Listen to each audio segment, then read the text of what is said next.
रौबदार आवाज, लंबी लंबी मूछें और गहरी आंखें। हम बात कर रहे हैं उस सेल्फ मेड एक्टर की जिसने 70 से 90 के दशक तक बॉलीवुड पर खूब राज किया। कभी विलन बना, कभी चोर, ज्यादातर साइड रोल्स किए, लेकिन वो फिल्मों में जब आए थे तब हीरो थे। उनका असली नाम भी भगवान दास मूलचंद लुथरिया था। उन्होंने दौलत शोहरत तो खूब कमाई, लेकिन जिंदगी अकेलेपन में बीती। यहाँ तक कि आखिरी समय में भी साथ देने वाला कोई नहीं था। तो चलिए आज की हमारी इस वीडियो में हम बात करेंगे सुधीर जी की फैमिली के बारे में, उनकी पत्नी, उनके बच्चों के बारे में। एक ऐसी अनहोनी हुई जिससे उनका परिवार बिखर गया।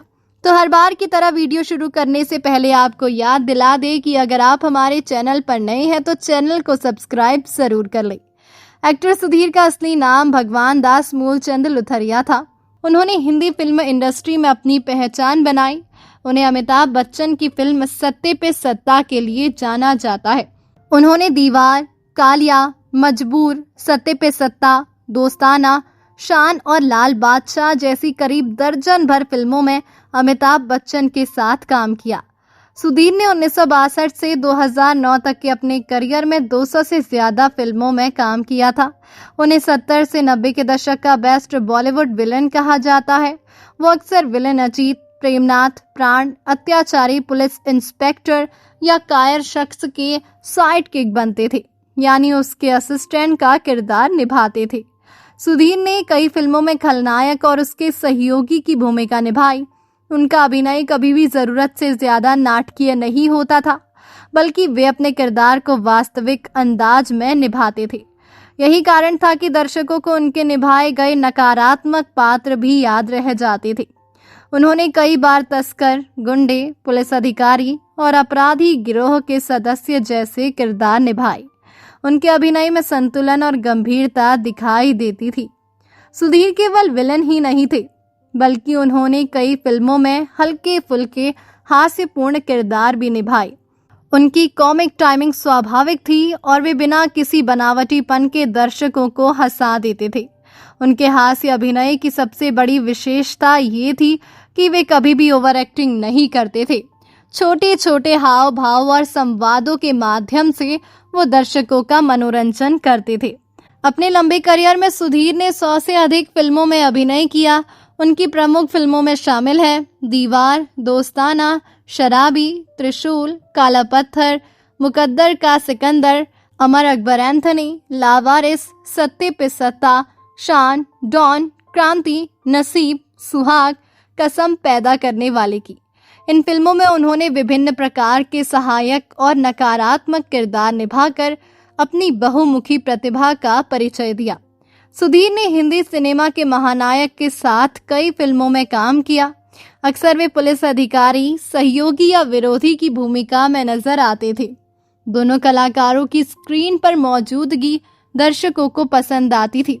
सुधीर को अपनी तीखी आवाज और लंबी मूंछों के लिए जाना गया। वो शाहरुख खान की 1999 में रिलीज हुई बादशाह में भी दिखे थे और साल 2007 में रिलीज हुई झूम बराबर झूम में भी थे। उनकी आखिरी मूवी विक्टोरिया हाउस थी, जो साल 2009 में रिलीज हुई थी। आपको शायद ही ये बात पता होगी कि वो टीवी की दुनिया का भी हिस्सा रहे हैं। उन्हें फेमस टीवी सीरियल CID में भी देखा गया। ये साल 2003 की बात है जब वो एपिसोडिक रोल्स में नजर आए। वो जाने माने डायरेक्टर मिलन लुथरिया के रिश्ते में है। मिलन उनके भतीजे लगते हैं। सुधीर का विवाह शीला रे से हुआ था, जो एक मॉडल, संघर्षरत अभिनेत्री और सोशलाइट थी और 1970 के दशक में मुंबई के ग्लैमर जगत में सक्रिय थी। शीला अपनी सुंदरता और व्यक्तित्व के लिए जानी जाती थी और उस दौर की कई महिलाओं की तरह जो फिल्मों और मॉडलिंग में अपना करियर बनाना चाहती थी, वे अक्सर काम के लिए इंडस्ट्री के लोगों से मिलती थी। पिछले कुछ वर्षों में उनके नाम को फिल्म निर्माता महेश भट्ट से भी जोड़ा गया था।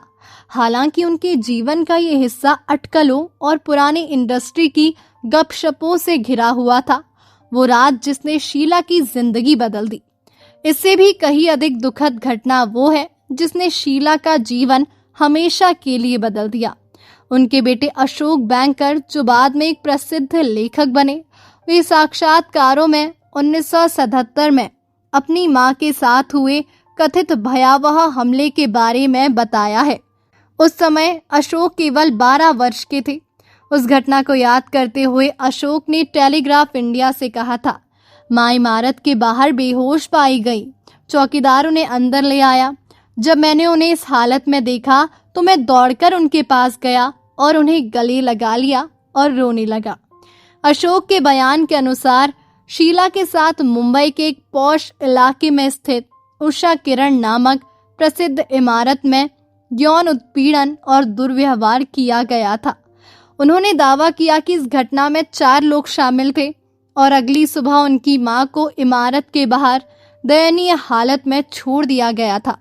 बाद में उन्होंने कहा कि उस रात वास्तव में क्या हुआ था ये समझने में उन्हें कई साल लग गए।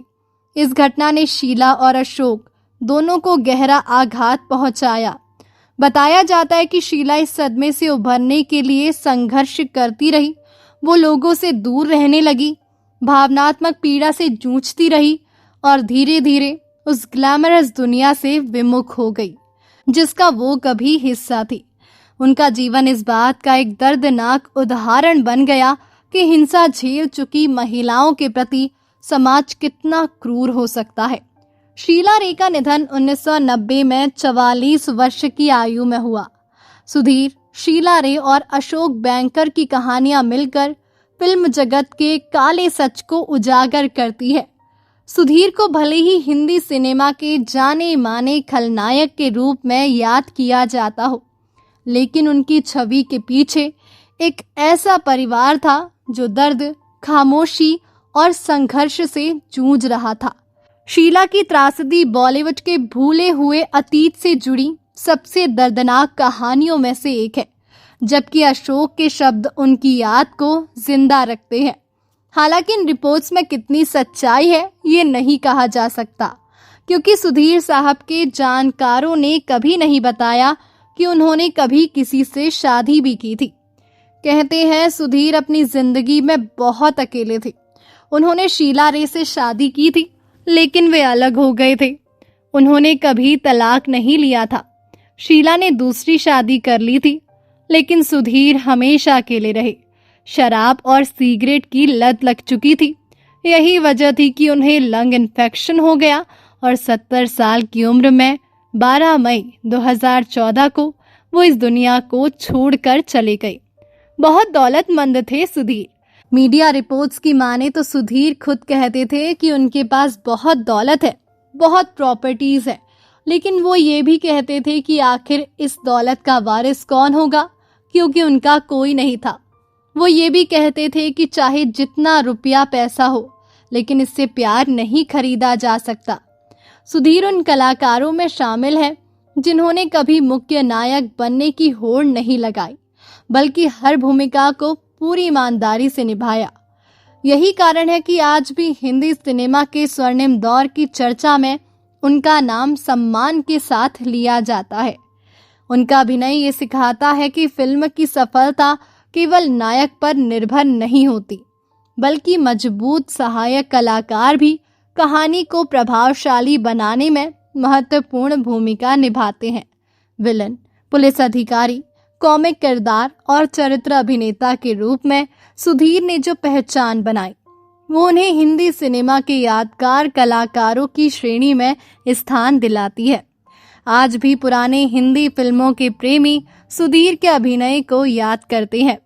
उन्होंने अपनी मेहनत, सादगी और बेहतरीन अभिनय के दम पर ये साबित किया कि प्रतिभा किसी भी कलाकार को लंबे समय तक दर्शकों के दिलों में हमेशा के लिए जीवित रख सकती है।